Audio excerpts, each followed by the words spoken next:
spell? Yep, you know. Sure. Jessica Henry, JESSICA HENRY. This is the first time I'm saying this. I'm the Executive Director of Humane Fort Wayne. Yeah, how does that feel to be able to say that? That feels great. This is a long time in the making. We thought about changing our name back in 2017. We did some market analysis and didn't think it was the right time then. But now that we've had the merger with Hope for Animals, knowing that those two organizations both had great histories and were independent, we really wanted to signify to this community that bringing us both together with a brand new name meant that everybody in Fort Wayne, everybody in Allen County and Northeast Indiana would know that we are more than just pet adoption. We're for people, we're for pets, we're for Love Unleashed. Yeah, what does that do for you guys in the organization? I think it's inspired a lot of the staff. They've kept it under wraps for about 3 months. I'm really proud of all of them. Nobody spilled the milk, but they have been so excited because it shows all of us that we're not going to just be the Allen County SPCA, and we're not just going to be Hope. We're going to be working together under one brand new name, really a renaissance for animal welfare. You mentioned kind of the histories of the two groups. Yes. People know those names. What's the effort now to make sure that people know who you guys are? Huge marketing rollout. So watch for our commercials, our public service announcements, watch for a couple billboards. But just follow us on social media. All of our social media pages have now merged into Humane Fort Wayne. And the same thing for our web address. If you accidentally go to the old web address, it'll forward you to the new place. And over time, even I will have to remember to say all the time Humane Fort Wayne. So it'll be, I think, a real testament to newness. And the SPCA has always been about newness. So we're not afraid of challenge, we're not afraid of change, and we are excited to be Humane Fort Wayne. What's the next thing on the list? I guess it took a while to get to this point. It took a while to get here, but you know what? We're always changing. We're always thinking of what's new, and I can promise you lots of new and exciting announcements in the months to come from Humane Fort Wayne. Anything else I'm missing?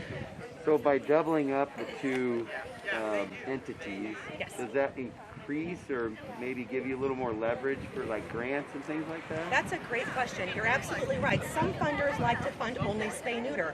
Some funders like to fund adoption. So now that we are one organization operating under one 501c3, we are able to, you're right, address more grant opportunities across the nation.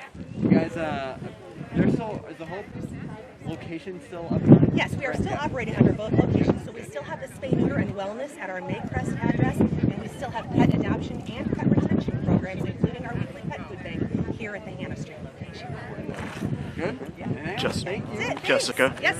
a little bit off topic, Sure. but the COVID, Yes. the pandemic, Yes. how has that affected your organization? Sure. So, practically speaking, we moved from open adoptions where people could just come in all the time to appointments-only adoption, which reduces the number of animals we can send home. Unfortunately, we can only have 5 canine adoption appointments a day and 5 feline adoption appointments a day.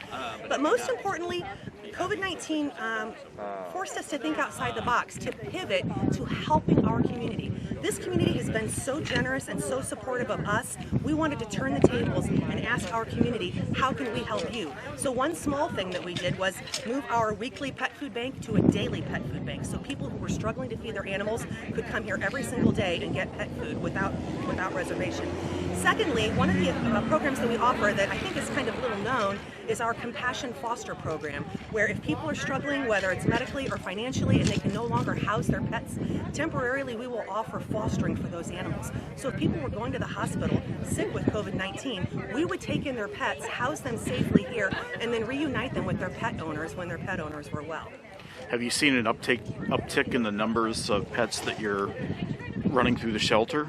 No, actually, all throughout COVID-19, we saw a reduction of animals coming into the shelter, which I think signifies the important role that pets play in our lives. As many of us were at home alone, our pets became more important members of the family than ever before. So fewer pets were actually surrendered to the shelter, and when they were being surrendered, we had the opportunity to talk with those pet parents and supply them with those things that may make pet ownership a little bit easier, like pet food or assistance with vaccines, things to help keep pets with the people who love them.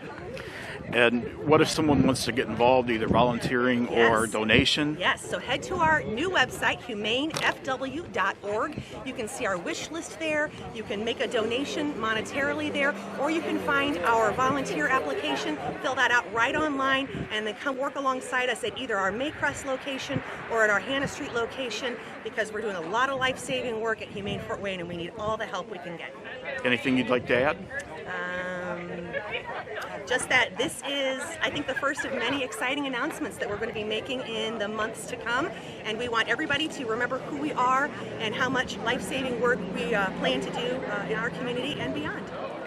All right, thanks. Thanks, Stephen.